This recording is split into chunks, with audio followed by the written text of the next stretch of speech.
Hello and welcome to the PopBucket Podcast. I'm Martyn Newton and with me today is Zara. Hello. Michael. Hi. And James. Hey. The past week you might have noticed the PlayStation 4 has been announced. I think it's personally quite exciting news. So let's find out what the rest of the team think about it. Who wants to start their musings? Yeah, I think it's a pretty exciting time to be part of the announcement for the next generation, I suppose. Yeah. It's interesting that I guess PlayStation were the first out of the gate this time. Last time I think it was Microsoft, wasn't it? And PlayStation was sort of bringing up the rear, as it were. But yeah, to be honest, I expected a little bit more from the PlayStation 4. I think it's got some great looking features, but I was kind of thinking about it yesterday, sort of in an objective, kind of maybe a bit harsh way, and I thought, if I was a new console gamer, what would I think if I saw that? It's got some great games, Killzone, Watch Dogs. Yeah. But in terms of, I guess, the features adding on to that from the last generation, I don't know. I don't really know. What do you guys think? Nothing really earth-shattering about it, but it seemed like it seemed like the stuff that everyone would have wanted from the console, like the obvious stuff, like integrating Move with the pad, having a touchpad thing. They did the common sense stuff, which is good, but it just, for me, doesn't quite have the, obviously you can't judge a console based on the first couple of games that come out, because it always gets better as it goes along. And that's true. Because the developers get used to the tech and stuff. But I have to say, I wasn't sort of, awe-inspired. Don't you think the touchpad is in a really awkward place? It does seem a bit to me, in all honesty. It's a bit of a stretch unless you've got freakishly long thumbs, which I kind of do. But I don't know. It depends how they use it, I suppose. But I guess kind of, that, as you say, Michael, there wasn't anything kind of awe-inspiring. It didn't make me think, wow, I'm gonna convert, I'm gonna throw my Xbox away and convert back to PS4. Because you three are pretty much more Xbox people, aren't you? James, you only have an Xbox. Yeah, I used to be a PlayStation until I had a PlayStation 1 and PlayStation 2. And a PS, what was it, PSP before? Yeah, PSP. Yeah, that was the first one of the handheld, yeah. But in this generation, I opted for Microsoft. Yeah. Well, for what reason? I had a PS2 as well, but I don't know. James, Microsoft, for me, I think it was the media integration. So it was the fact that your Xbox became sort of the center of your home kind of media hub. And, it did everything. This was before, Xbox had apps or anything fancy like Love Film or Netflix or anything like that. But the fact that you could use it as your, your media player, you could connect it to your computer and play your iTunes library, all that kind of stuff. Yeah. I guess the only thing that carry on, James. No, that's all right. The only thing that would have drawn me, I think, to PS3 would have been, I guess, the exclusive games and Blu-ray as well, I suppose, is a big draw. Are there any games you feel like you've missed out on the PlayStation 3 because you've only had an Xbox? Probably Uncharted is probably the main one. Yeah.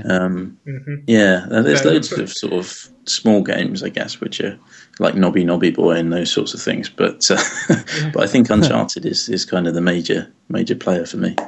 I think Little Big Planet was probably the one that I wanted to play most, but that's fine because I just went to my friend's house and I just played it on his instead.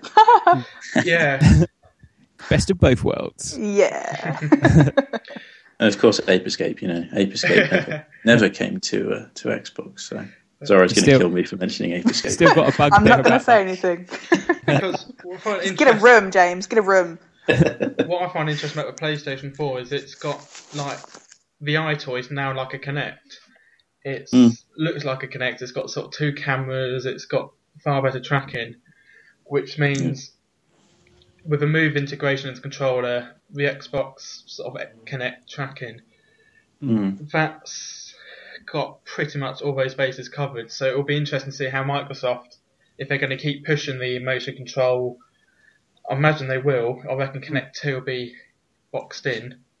Yeah, there's talk of Kinect 2.0, isn't there? And kind of all the wonderful kind of virtual reality things that's going to do for us. But yeah, it will be interesting to see if they put some sort of integration, I suppose, into the controller. I guess they don't really need to with the things that Kinect can do. Yeah. You are the controller. Yeah. There you go. Tagline already made. Yeah, that I mean, that is a tagline. Oh, right, okay. I'm so media savvy. I guess what would be really cool from Kinect 2.0 or something is if it was refined enough to pick up something like I don't know, your facial gestures or something. So you raise an eyebrow and it skips to the next track or something like that. That would be cool. My God, that would be. But you might frown at someone, and all of a sudden you might be on the internet. Yeah. You develop muscles in places you didn't know you had. Yeah, exactly. A facial workout. Oh yeah. What do you guys think about sort of cloud streaming that's sort of being pushed?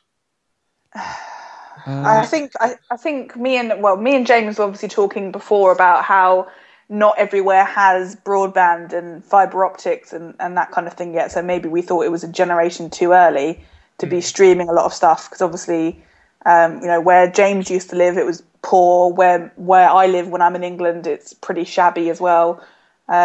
So I for me personally, I don't think it's just not going to be a great thing to have. The infrastructure isn't there yet, really. No, not really. To put it in place, yeah. Because even data caps still exist. I mean, it's like if you're streaming even a PS2 game, that's thing they're going to start eating into your usage. And if you've got Netflix as well, and I mean, it could be a problem. Yeah, I saw a review of that, instant streaming games, and it kind of summed it up. It said it's an amazing piece of technology that we don't really need. Was that the OnLive one? Yeah, the OnLive. Yeah, if you think about it, it's kind of true, really. Yeah, they go bust, didn't they, a little while ago? Yeah. I think they're redeveloping and reforming themselves, but because I just don't think there's the demand for it, really. Yeah, well, it's happened in film and TV shows. It will happen in games. I do think it's going to be another 5 years before it gains a bit more traction. Games are just so much bigger, though, aren't they?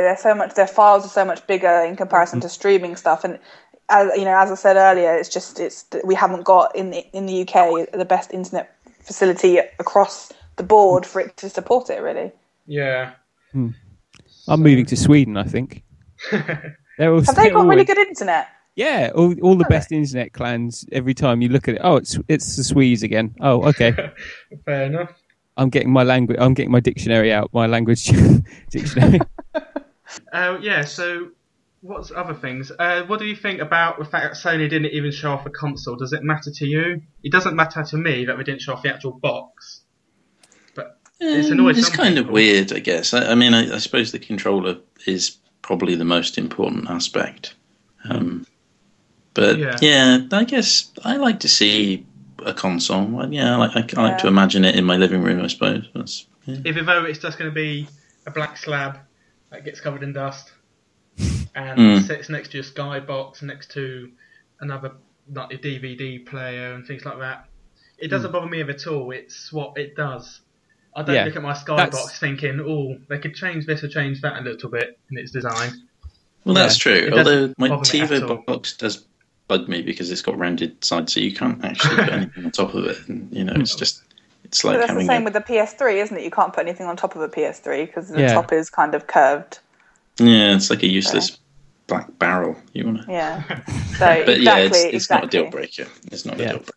Oh, that's all right then. The thing that kind of, I guess, my major bugbear, the PS4 announcement is something that it generally sticks in my crawl about consoles, and it's backwards compatibility. Yeah. And the lack of with the PS4. And I was talking to a friend, and he said, don't worry about it. Just keep your old hardware. Just keep your PS3. Keep your Xbox. Okay, that's fine. I can do that. I have a space where I can do that. But I guess not everyone can. For some people, I guess having a new console means trading in your old console because they can't afford to have two bits of kit.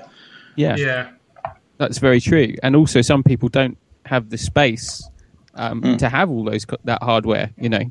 Yeah. So I mean, backwards compatibility. I hope one day it'll be standard for all new consoles. But I think I'm probably in a dreamland imagining that. Yeah, I mean, you're on a cloud. Do you get it? On a cloud. I'm so funny. So reference something we were talking about earlier. I like it. The other news, sort of alongside sort of backwards compatibility, Sony have said they're not blocking pre-owned games. Which is good. They were saying, you'd never be able to play pre-owned game. I reckon there'll still be like the online pass thing that's pretty much everywhere now. Yeah, it's pretty standard. You'll be able to buy Uncharted 4 and be able to play the campaign, just maybe not the multiplayer aspects or things like that.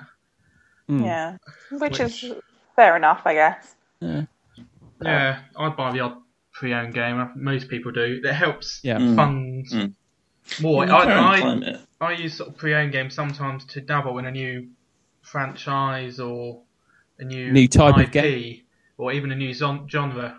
Yeah. That I don't want to spend 40 quid of sort of my money. I have no idea about, but spend 10 quid, and then if I like the rest, go and buy the new one coming out in a few months' time. Exactly, because it's a long-term investment, isn't it? Because not only when you buy that pre-owned game, if you like it, you're more likely to buy the next one when it comes out or something in a similar genre. So because I think when I bought my PlayStation 3, because about a year and a half it came out, I bought PlayStation 3 brand new, but I bought, I think, Uncharted and the Ratchet & Clank game. I think they're both pre-owned. And after playing Uncharted, I knew I loved the game. I really loved the game, even when it got a bit weird at the end of it. I played and bought the first two on the release day. The next two games on release day. And that was 80 odd quid going to the retailer, to the Sony, to the developers, like Naughty Dog. So there you go. That's a perfect example, isn't it? And I think, especially if these more sort of money conscious times, I think it's essential to keep pre-owned games valuable. It's true. It's true. Worthwhile. And I think it will just annoy retailers too much if they don't let pre-owned games be sold from their shops. Well, yeah, I mean, you can imagine, I guess, the size of an area for a particular console. If they were to say, you know, we're not going to sell pre-owned games, that's a huge chunk of a store that, you know, isn't advertising their product, I suppose. Yeah, exactly. But they don't make that much money off pre-owned games. Obviously, that's why, you know, retail gaming has gone down the pan in the UK, which is evident. But I mean, but with Martyn's example, I suppose you know, pre-owned games, I guess, can become a gateway game to more games of that genre, or even from that developer. I suppose. And I reckon that's partly why Sony come up with the PlayStation Plus. Because today, I think it's been announced you can buy the first God of War. You can download the first God of War for free on the PlayStation Plus, and that's £40 a year. I'm going to probably trial the first God of War, and then the new extension one's out next month, and then I might go and buy it.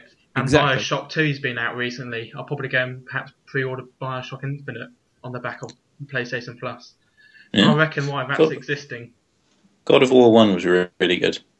I haven't played probably the weirdest sexual mini game ever that I've seen. I've heard of those, a game, but I haven't. No, me neither. Do fill me in. Good. It's something about you have to please your wife, and you do different commands with the joysticks, with the DualShock. I mean, and basically you keep doing it until eventually a glass falls off the bedside table. So all you can see is a bedside table rocking back. Martyn, Sophie would love you after that, so maybe you want to invest. I think she did watch me play Meeting Aphrodite on the third one. Oh, right. Actually. But I do like the God of War games. I like sometimes. I like the Greek mythology of them. So they are pretty good. What was that game we were talking about earlier, James? That you just you've been playing for a bit. About Dead Space 3? Was it Dead Space, or was it a 360? It would have been was it Mass Effect? It could have been Mass Effect. I know we did chat. Deus Ex, there you go. Yeah, I was just we were talking about Deus Ex and like how I hope there's more games like that that will come out for PlayStation 4, and there did seem to be one of those games coming out where you could hack into the entire world around you. Watch Dogs. Yeah. Watch Dogs. There you go. And that really. I mean, that excites me because it's the concept of playing through, but playing through how you want to play through, and obviously the lifespan then opens up because you can go through again and again, and try all sorts of stuff out. So, yeah. Yeah, that's looking like a pretty hot title so far. I mean, Adam on the site has just done quite a nice little feature on some of the good stuff that he's excited about Watch Dogs. So, yeah. Yeah, I think a lot of people are excited about Watch Dogs. Mm-hmm. It's what I'm looking forward to most myself. What about the new Killzone? Does killing of Helghast in prettier, shiner graphics sell the console to you, or is it more things like Watch Dogs, maybe things that aren't quite as possible? Well, Watch Dogs isn't an exclusive, I suppose. It's a multi-platform, so it'll be available on, I think it's everything, even Wii U, I think so. But yeah, I guess Killzone, I've never really gotten into Killzone. It looks kind of like, I don't know, I could probably be giving it a harsh indictment, but it looks kind of like your kind of Death Squad 2000 game. Shooting. I'll definitely have to buy that then. No, I'd never really had the hardware at the time when it was out. So because I was always either had the other console or whatever, so I never got to play it. But it seems to be a flagship sort of series for Sony these days. It is. Yeah, but I'm not too keen on it personally. No, it's not something that I would rush out of my way to buy a console. But again, it's one of these things. To come back to your point, Martyn, I might buy a pre-owned copy of it just to test the water, so to speak. Yeah. There was that hardware or sort of graphics demo as well, wasn't there, from David Cage, who was showing the old man head, creepy old man head. I saw it. That was Oh, someone's been cut again, I think. Oh, is James gone again? Yeah. Yeah, maybe. I think he. Yeah. Hello. Hey. Oh no! Now you're back. No. Having a conversation with no one. Oh, sorry. Don't worry. Shall we do some movie? We're passed on. Yes, Mike. We're doing movie news. In my opinion, biggest movie news of the last week or so is that Mark Hamill has confirmed he's in talks for a new Star Wars. Whether that's Star Wars Episode 7 or the whole trilogy, don't know. But I'm pretty chuffed about the news. It's pretty cool. Harrison Ford and Carrie Fisher as well are all being talked to.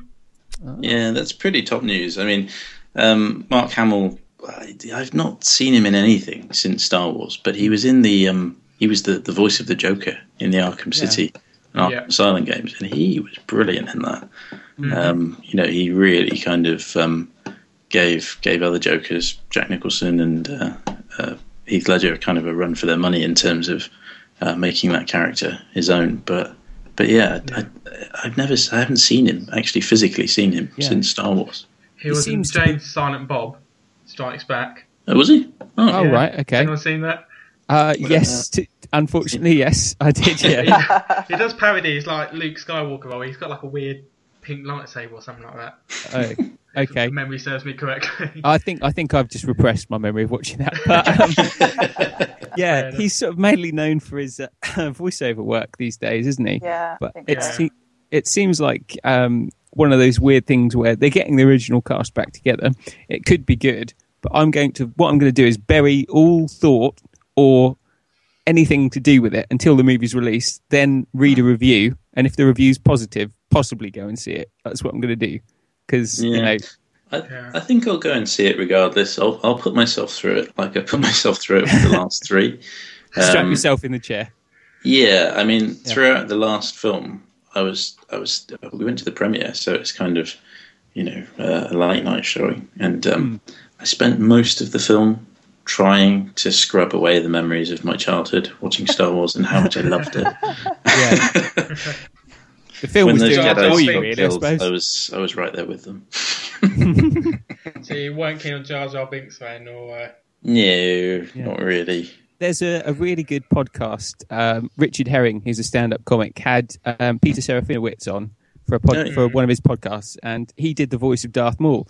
and he sort of describes what it was like going in to see his performance, because he hadn't seen the finished cut of the movie. So he's like, I was really excited. I'm in a Star Wars movie. He had to buy his own tickets to go to the premiere as well, which is a bit hard. But so he goes in there. He's surrounded by all his friends, his family, and there's the dawning sort of creeping realization that, oh, this is a load of old bollocks, really, isn't it? Oh no, I'm in a Star Wars film and it's not very good. So yeah, my fingers, everything's crossed. But as for hope, I don't have any more for Star Wars, so I can't possibly be disappointed anymore. Fair enough. Well, I'm going to mention something that all of you are going to give me a lot of backlash for, but I've never seen in full any Star Wars. What? Really? Not in full, no. I can't breathe. How are you talking then? You know the characters of Luke, Leia, Han. Yeah, I know the rough basis of it. I know I know the rough, but I think I've gotten, for a girl of my age, like mid-20s, I think it's well beyond the point of me watching it now, I think, personally. Do you think? I guess there's some nostalgia factor involved. Yeah. I do actually own them on DVD because my friend Josh actually upgraded his version from Blu-ray, from DVD to Blu-ray, and gave me his DVDs because he said, Zara, you need to watch them. And I still haven't watched them. He gave them to me last year, maybe August, and I still haven't watched them. Don't watch the prequels first. No, well, he only gave me I don't know what he gave me. He gave me the original 3, I assume. Oh, yeah. That's all right. So that would have been what? 4, 5, 4, 5, 6. 4, 5, and 6, yeah. Yeah, so he's given me those ones. So, and he said there's no point watching the other 3. So, but I haven't watched any of them. Right, so. yes. You might be impressed with the graphics and the animation for the day. I think I watch them sometimes and I think this is still pretty good, and that's not the remastered looks versions. Amazingly realistic. Yeah, he does. Yeah, considering he was a robot, but yeah, I'm not sure what I'd make of Star Wars if I watched it fresh, if I'd never seen it before. Whereas I used to watch it once a month when I was a kid, and that was great. See, it's things like that. So for example, I'd never watched Dirty Dancing until my first year of university, which was like 2005. And when I told the girls, everyone was like, "Oh my God, have you not seen it? Have you not seen it?" I was like, I just haven't. And they were like, well, it's Patrick Swayze and he's really amazing. And the only film that I had seen Patrick Swayze in was Tu Wong Fu's, where he's a drag queen. And I was like, well, that's how I know Patrick Swayze. So I don't know what you're talking about. And then I did watch it and everyone was like, didn't you just love it? And I was like, it was all right. I think I was just obviously past the age of it being all magical and don't put baby in the corner kind of stuff. And I was like, oh, well, that's just nice. But she's like 13. It might be the same thing for guys in Star Wars as well. I think there's a sort of cut-off point after you get it from 10 to 13. It's kind of the ideal time to watch Star Wars. And that's when I caught the original trilogy. Yeah. So that's kind of what got me hooked. But after that, I'm not sure. You can still enjoy it, but you can't enjoy it in the same way. Like, as you say, it's not magic anymore. Yeah. Speaking of magic, Oscars. Magic Oscars. That was my attempt at a smooth transition there. If one of George Lucas's wiped across the screen, as good as one of them. Right, okay, yes. Moving on to the Oscars. What did you think about the winners? Do you even know who won? Did you keep an eye on it? I kind of kept an eye on it. A lot of people were taking the piss out of me at work because I was looking at all the news stuff on it the next day, and there's a lot of coverage about Jennifer Lawrence across the whole of the Oscars and where she tripped up the stairs and all that kind of stuff. And but I saw a really great, it's not really, well, it is Oscar related, but I saw a really great GIF of GIF, sorry, not GIF, that's a cleaning product. Of her having an interview with someone, and all of a sudden Jack Nicholson just appears, emerges from behind her and kind of turns at a 90-degree angle and just looks at her and says something like, "Oh, I'll be waiting," and freaks her out. And I just thought that was hilarious. That's as much as I was really interested in the Oscars, just because a lot of it is the same. Les Mis obviously won loads of stuff, and I'll take a detour into Les Mis because I saw it last night in a bit, but we'll go back. We'll talk about the Oscars now. Did The Hobbit get anything? Les Mis. No, I don't think it's right time yet for the submission process. But talking of Les Mis, Anne Hathaway won Best Supporting Actress because although she was only in it for a little bit. She was in it for like the first maybe 15, 20 minutes, and then she's in it as a mirage at the end for like 10 minutes. Yeah. Out. But okay, so Best Actor Daniel Day-Lewis won for a record-breaking third time. That's for Lincoln, wasn't it? For Lincoln. Which I won't watch, but it sounds like a good film. See, I didn't think I was going to watch it. I watched it and I actually quite enjoyed it. So I quite fancy it. I don't know. You could probably clear this up, Zara, but it didn't seem to me like a cinematic, must see on the big screen kind of film. Not necessarily.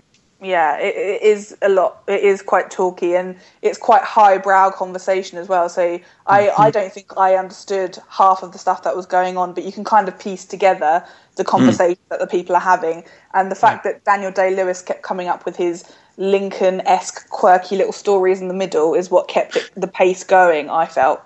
Okay. I mean, I quite fancy it, even in terms of a history lesson, because, the Lincoln period I don't know much about. But I read somewhere that it's quite historically inaccurate, which kind of put me off. It could be. History factor. I'm not a history fan particularly, so I'm not particularly fan. If it entertains me, then I'll watch it. I'm not particularly fussed if it's historically accurate, but obviously other people who are big on history would obviously frown upon that quite significantly. But anyway, who else won something? Michael. Christopher Waltz won for Best Supporting Actor. In Django, yes he did. In Django, which delights me, but I still haven't seen it. But I want to go and see. I can't now, but I'll obviously get it on DVD. But well deserved. He was great in Carnage as well, which is a little play by Roman Polanski as well, where he gets to sort of let rip, and just his cynical side comes out, and that's really good. Have you seen Water for Elephants? Apparently, he's really good in that. Someone was telling me. But, that's the one with Robert Pattinson as well, isn't it? Yeah. I think that was and Reese Witherspoon, I think, as well. Yeah, I missed that with one. Her spoon. With her spoon. Because I could eat her up with one. She's so cute. There was very good reviews about that, and everyone was talking about it, but I didn't see it. For me, it just looked a little bit weird because I just remember something to do with the circus. Yeah, I think. Yeah, a little bit lightweight. Yeah. Okay. Yeah.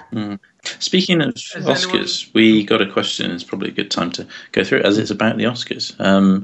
ZC Beaton at ZC Beaton said, "What do we think of Seth MacFarlane's hosting at the Oscars?" Did anyone catch that? Well, I went and I've got a list of some. I did some research on that as well. It's about the only preparation I did some research. Oh, yeah. I went on YouTube basically. There you go. And I saw his best and worst jokes as they deemed it, and it seemed like what he went for is the style of Ricky Gervais. The outrage factor, but without the kind of intelligence behind it. So some of them were just crude and not witty. Whereas I thought... Well, I've got some of the jokes here if you want me to read some out to you. Here we go. Right. Your delivery's good as well, so this should help. Here we go. Django Unchained. This is the story of a man fighting to get back his woman who's been subjected to unthinkable violence, or as Chris Brown and Rihanna call it, a date movie. Ouch. That is really tasteless. And didn't he also sing a song about boobs? Yeah. Yeah, he did. Doesn't surprise me. It was sort of a montage thing going on there as well. But yeah. His boobs musical number.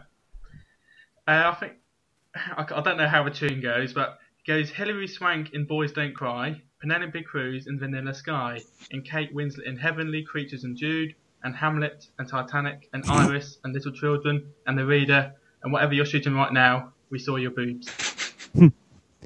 That do you know what? I saw another cleaning product image, a GIF. I saw a GIF of people's reactions in the audience when he sung that song, and it was kind of a mixed kind of result, because there was Jennifer Lawrence who was giggling about it, and then there was someone else who was like hanging her head in shame, and it was just kind of, I don't know how well that was received, to be honest. Apparently he was extremely sexist throughout, so I'm not sure. I didn't watch it, so I don't know. Okay, what about this joke? Daniel Day-Lewis is not the first actor to be nominated for playing Lincoln. Raymond Macy portrayed him in the 1940s Abe Lincoln in Illinois. I would argue, though, the actor who really got inside Lincoln's head was John Wilkes Booth. Oh, yeah. Well, that's one for history fans. No, but I did see him do that. That's a better caliber of joke. Yeah, he still not great though, is it? Yeah, the audience sort of went ooh like that, and then he did actually follow up with 150 years, still too soon. Which, to be fair, that did sort of reclaim a little bit of the audience, but I still thought that was the kind of point that most of them sort of went, right, I'm not with you at this point. It didn't seem like he was, what's the phrase, winning the room. Yeah. Okay, well, one more. Tonight's ceremony is being watched by close to 1 billion people worldwide, which is why Jodie Foster will be up here in a minute to ask for her privacy. Just not. Do you know the context of that one? No. At the Golden Globes? Not sure. No. Part of her acceptance speech at the Golden Globes, wasn't it? Where she was. Yeah, that's right. Where she was talking about, her right to privacy and stuff. It's not offensive, and it's also not funny. It just, it's just. Don't tick either of the boxes. Yeah, exactly. It is a bit like Family Guy. Except not funny. With humour. Yeah, but Family Guy is very hit and miss for many people, and I do watch it now and again. Some of it I find pretty funny, but other times the wife's like Sophie saying like, "This is like the worst thing ever." But Family Guy should have stopped after season 6. Even season 6 was a push, and I think they're on season 11 now. Yeah, it's like he's milking it. He's milking it. He milked it with Ted, which I thought was a mediocre film at best. And obviously they milked it with the game, by the sound of it, the multiverse. Oh, that looked awful. Yeah. So yeah, I don't know. But what I thought was funny is that everyone was saying how sexist he was, obviously towards women. And when I was looking at pictures of him, he was wearing loads of makeup. So it's okay. It's okay for him to talk about it, but he's got a face of a woman at the Oscars with all that makeup he had on. So I don't know what he's talking about. So, to sum up, do you think they did a good job? Just a bit of a mediocre one, I think. One to forget, I think, but not as bad as James Franco's one, which apparently was awful. But not as bad as the was it Samantha Fox and was it Mick Fleetwood at the Brits like 15 years ago? 20 years ago? Like I can remember. I was that like takes 5. me back. Obviously made an impact on you, Martyn. It's just that was just pretty shocking. 1989 it was. With Mick 89. Fleetwood, I was 2. I was 2. I wouldn't have watched that. We're all 2. Let me just write that down. It's about 5. 1989. How old are you, Michael? Mick Fleetwood. Well, Mike got confused last time. I remember. CV, he was 26. But his passport said he was 22. I know. I always get questions when I go abroad. I would have been a savvy. I don't think he's savvy going to be 2-year-old. Yeah. No, I don't think it would be bounced back. I don't think he probably do it anyway. No. It's sort of a poison chalice almost, isn't it? That Oscar role, because if you do it well, it's kind of like a relief, and people go, "Oh, well done." And the best thing that can happen is you get asked back again, and you get another chance to mess it up. But if you do badly, then it really negatively seems to impact on you, and I think that's probably what's going to happen. Mm-hmm. Yep, fair enough. Another bit of movie news I want to talk about. Alan Partridge Movie. Yeah. Huzzah! What we've all been waiting for. It started filming. We posted it on the website. Did you see the shot? Yeah. On Chroma Pier. Is it a rifle he's got in his hand? Yeah. He's having a standoff with the police. Is it? With Norfolk Constabulary. That's right. On Comey Pier, does that mean anything to you, Chroma Michael, Pier. being up that way? Yeah. I can't wait. I honestly can't wait. I hope they're having the premiere in Norwich because I'm going to go down there and see it. But if the quality is anything like the two series that he did, the I'm Alan Partridge series, then it's a must watch. I think for any fan of comedy. Well, it's promising because he's brought back Lynn, the PA. I can't remember the actress's name. One who's in there. It's Felicity something. Montague or something along those lines. And also Michael, the Geordie. I love Michael. He's back as well. I always remember they had that quote about the Gulf War. He goes, "We're in a petrol station, Mike. It's not the Gulf War." Which ironically is a large petrol station. Yeah, I do like Alan Partridge. So he's had a bit of a resurgence the last year. Yeah. He's done a lot of work for Sky as well, hasn't he?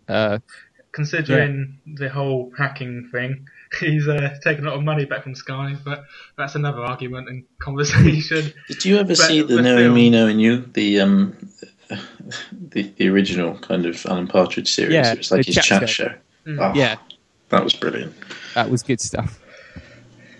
But I enjoyed that show, but I personally preferred similar show, Brass Eye. Oh, yeah. Yeah.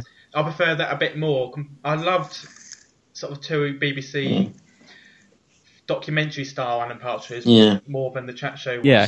But, I think so. Brass Eye and the Day to Day were sort of, that for me, was the golden age of like BBC comedy. It doesn't get any better than the Day to Day. No, Day to Day today. These are the headlines. God, I wish they weren't. Just. Have you ever seen them, Zara? I've seen Brass Eye. I've never really been a fan of Alan Partridge, to be honest. I think I watched one episode where he's talking at a bulimia convention or something, and then he starts throwing up because of the food he's eaten. And I just didn't particularly. I don't know whether it's just because I just watched that one episode, didn't find it funny, didn't bother going back. I don't know. But everyone seems to be excited about it, so I'm not going to write it off. I'm sure it's going to be fine. One of the funniest bits is when he tries to, I think he's doing a conference, and he tries to climb over the fence, and the spike goes through his foot, and then he spends the entire show just bleeding out. I could endlessly quote that programme at times. Same. Yeah. Everyone has their special show, don't they? Their one show that sort of clicks with them. I think... that did that for a lot of people. But anything else out that people are going to be watching? You wanted to talk about Les Mis, didn't you, Zara? Well, I did and I didn't all at the same time. now we'll definitely... I want to know what you've got to say now. Well, only because obviously, because it's won so many awards and everything, I was a little bit reluctant to go and see it because I thought that it was going to be shit, basically, because everyone had built it up to be something really amazing. And I just knew that I wasn't going to like Russell Crowe in it. But so I went to watch it last night, and it was entertainment. It kept me entertained for the 2.5 hours that it was on. But what I feared was right. I every time Russell Crowe came on, I laughed. And it was really inappropriate because no one else was laughing, and I was sitting there in the cinema by myself. Well, not by myself, but I was sitting there laughing when I shouldn't have been. But he hit some really bassy low notes, like really, really low notes, and it just seemed really out of place. And I giggled a lot to myself. And then his costume or his no, his costume was fine. His costume was the kind of stuff you'd see him in Commander and Conqueror or whatever that film was that he was in. Master and Commander. Yeah, I was close. Yeah. That kind of stuff. So the attire he was used to, the attire suited him fine. But because, although it was a musical, it's going to sound like a really stupid thing to say, there was so much music. So normally, I guess... I demand your money back. No, well, I mean, with the more recent musicals that they have, like where they redid Hairspray and all that kind of stuff... Sweeney Todd and that sort of thing. Yeah, they still had the bits in between where they would just talk to each other, but everything was sung. Everything was sung. So even it's quite unusual. Well, I guess it's more of a classic musical in that sense, where everything is sung. But I think I wasn't expecting every single line to be sung. Isn't that technically an opera when it's all singing? No, I think it is still a musical. An opera is obviously a certain type of music, isn't it? Yeah, it's a range of kind of. But yeah, it just seemed really bizarre because every 5 minutes Russell Crowe would just pop out of a little hole that he crawled out of. Here he is again. In every occasion, and he would just say something that to me seemed hilarious, but no one else found it funny. But I think the people who stole the show for me was Sacha Baron Cohen and Helen Bonham Carter. Lots of hyphenages there. But yeah, they stole the show for me. Basically, they were like a land, he owned like a pub or a something like a B&B kind of thing. And they were basically pickpockets. They would bring all these people in and you just see them singing and they're bringing all the stuff out like money and stealing watches and all that kind of stuff off their customers. And he was wearing hats and... Were they sort of like comic relief then, as well, a bit in the film? They really were, which was nice because... They lightened up the Miz. Yeah, it wasn't as miserable as I thought. So yeah, no, it was good. Anne Hathaway was good in it, but I think... Oscar worthy?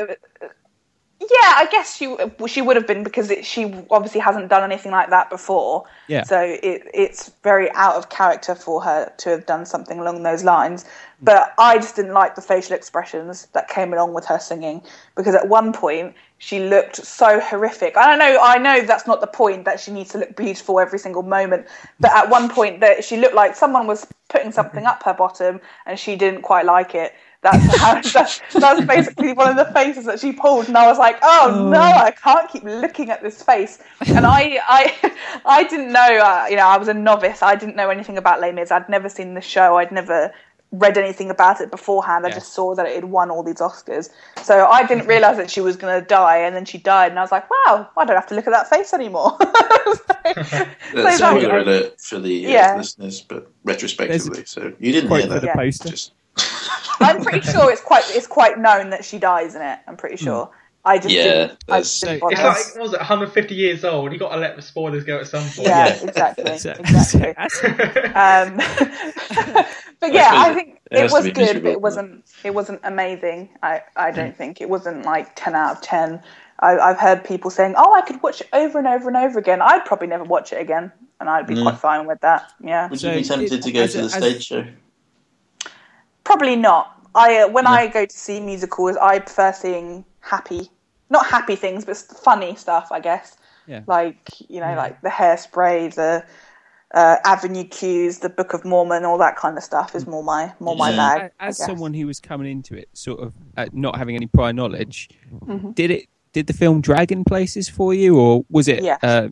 It definitely dragged. It did. I mean, it was probably, referring back to Lincoln, I think it's probably about the same amount of time. I think it's like the 150-minute mark both of them were pushing. And Lincoln I didn't feel like Lincoln dragged that much. I actually thought that it was paced quite nicely. But there was some bits, I guess, obviously there's historical events and stuff in Les Mis as well. And me obviously not being a big history person, I was just kind of like, why are they doing that? Why is that happening?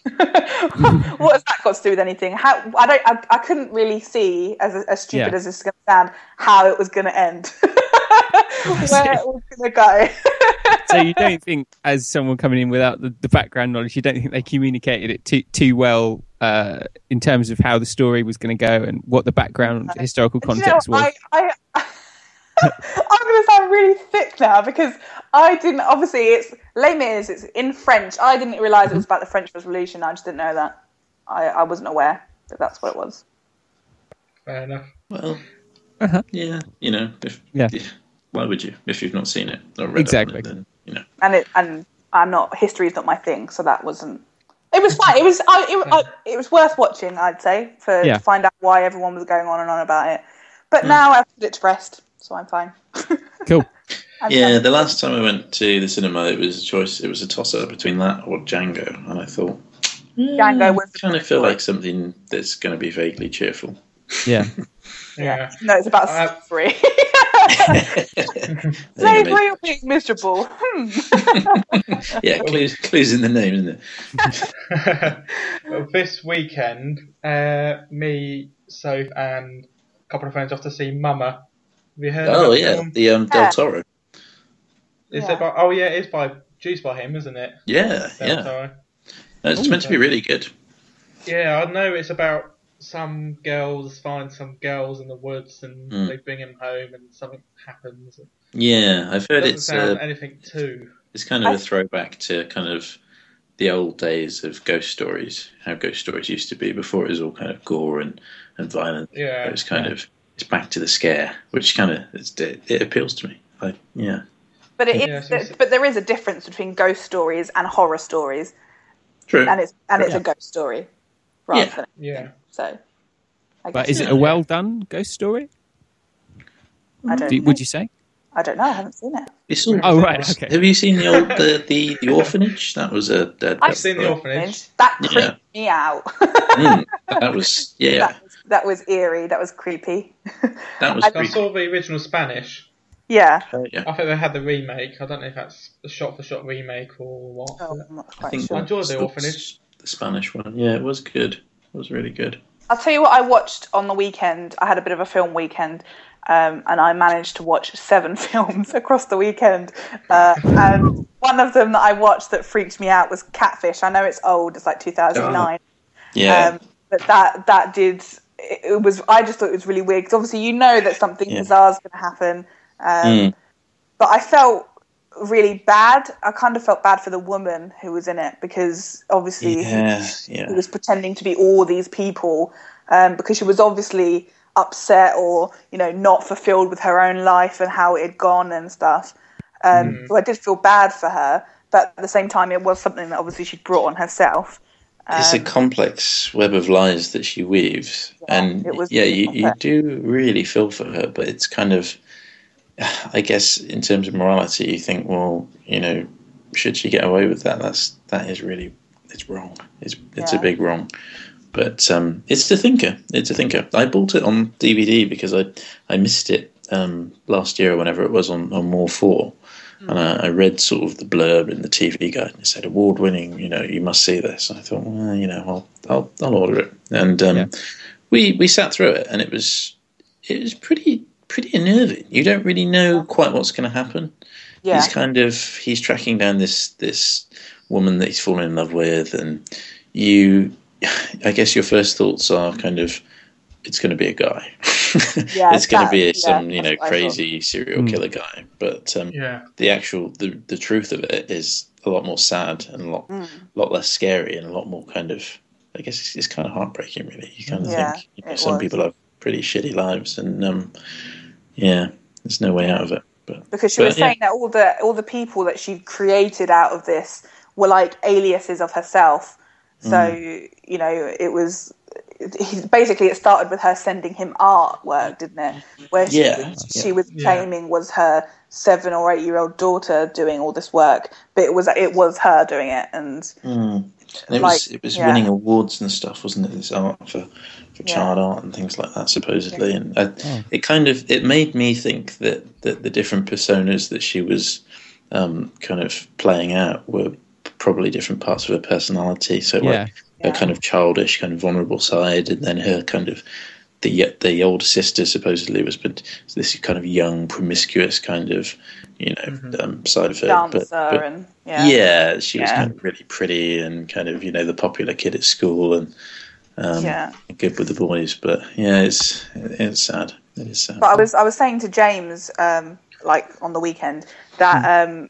I read like an article about the woman whose pictures she stole to pretend that she was the 19-year-old's like daughter or whatever, and she'd basically stolen a whole, not just her pictures, but a variety of her friends' pictures as well, so that they would be pictures of them together and all that kind of stuff. And she used names and stuff out of it, and it was really creepy how much detail she'd found off this poor woman's stuff. And the woman at the time, she still is, as far as I know, is married with like 2 kids and stuff, and she's like a model photographer kind of thing.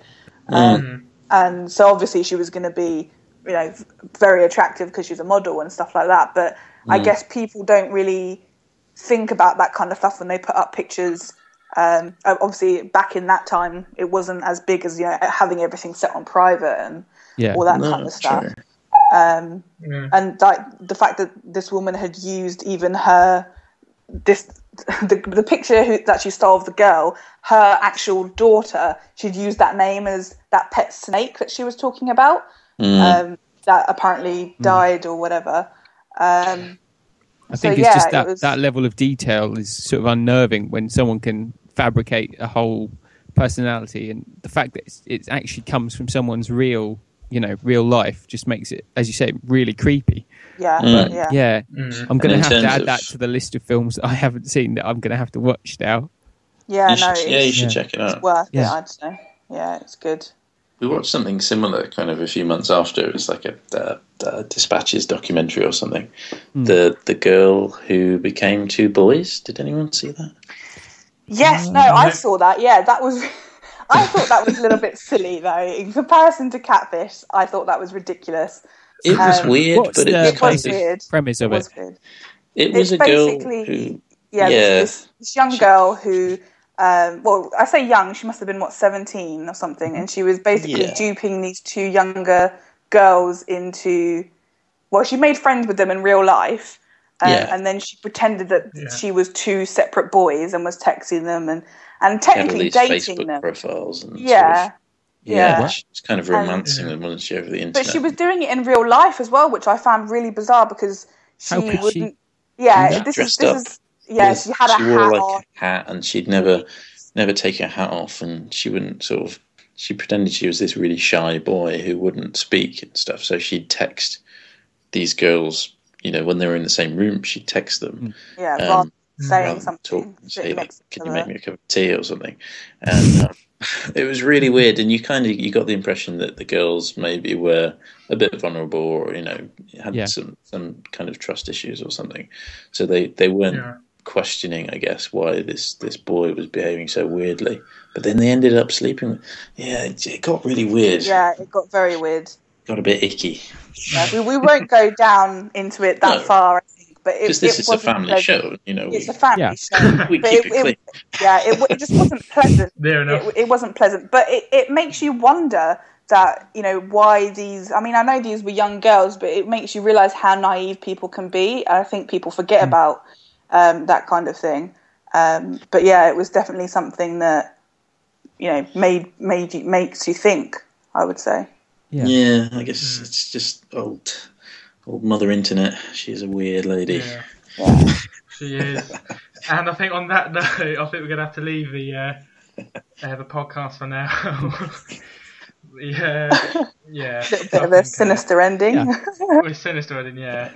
So I've got a few things to say, though. We've got a Dead Space 3 review going live shortly, courtesy James. We're intrigued to hear what James has to say. Yeah, check it out. And also, it's a fascinating read. And we've also got a Tomb Raider competition going live, which is going to be good. New Tomb Raider looks very promising with Reboot. So, cool. When's that out, Martyn? It's what, the competition or the game? The competition ends. Is it the 10th of? The 10th. Sunday the 10th of March. Cool. I think. Hang on. Yeah, I'm pretty certain it's Sunday the 10th. Yeah. Yeah, so Sunday the 10th, and I think the game's out on Tuesday the next week. Yeah, it looks awesome. That helps. Tuesday the 5th, I believe it's out. Cool. No, Tuesday the 5th. I get myself really confused. So, the sinister tones upset me and scared me. Oh, I'm sorry. Oh, bless. I'm a nervous wreck now. We'll talk about nice things next time. Yeah. This can be our sinister edition. We can look forward to the next one in Halloween. Yeah. Just make it seasonal, that's what we should do. Yeah. We've got an Easter one soon. We can do a Mother's Day one next. Yeah. I don't know what we talk about. The Mother's Day film, the horror film. Mothers, the best mothers in films and games and books. Yeah. Xbox games you can buy your mum. Yeah. We could do endless opportunities for us to talk about Mother's Day. Can't wait. In the popular media. So don't forget, we'd love more of your questions. You can tweet at PopBucket UK. You can also email podcast@popbucket.co.uk. You can contact us on Facebook, or even just shout out our personal profiles, which you'll probably see us You can leave a comment on the site. Just anywhere. We're open to your suggestions. When he says anywhere, he doesn't mean write it on a piece of paper and leave it in your flat, because we can't find that. Graffiti at Banksy's style. We're not quite omnipotent yet. We're not going to find that. Yeah, Dun, dun, dun. somewhat reasonable. Speaking of sinister endings. There you go. So, well, thanks for listening, everyone. I hope you enjoyed that podcast. So it's goodbye from Zara. Goodbye. Goodbye from Michael. Cheerio. Goodbye. And goodbye from James. See you guys. Take care. Until next time. Bye-bye. Bye. Bye-bye.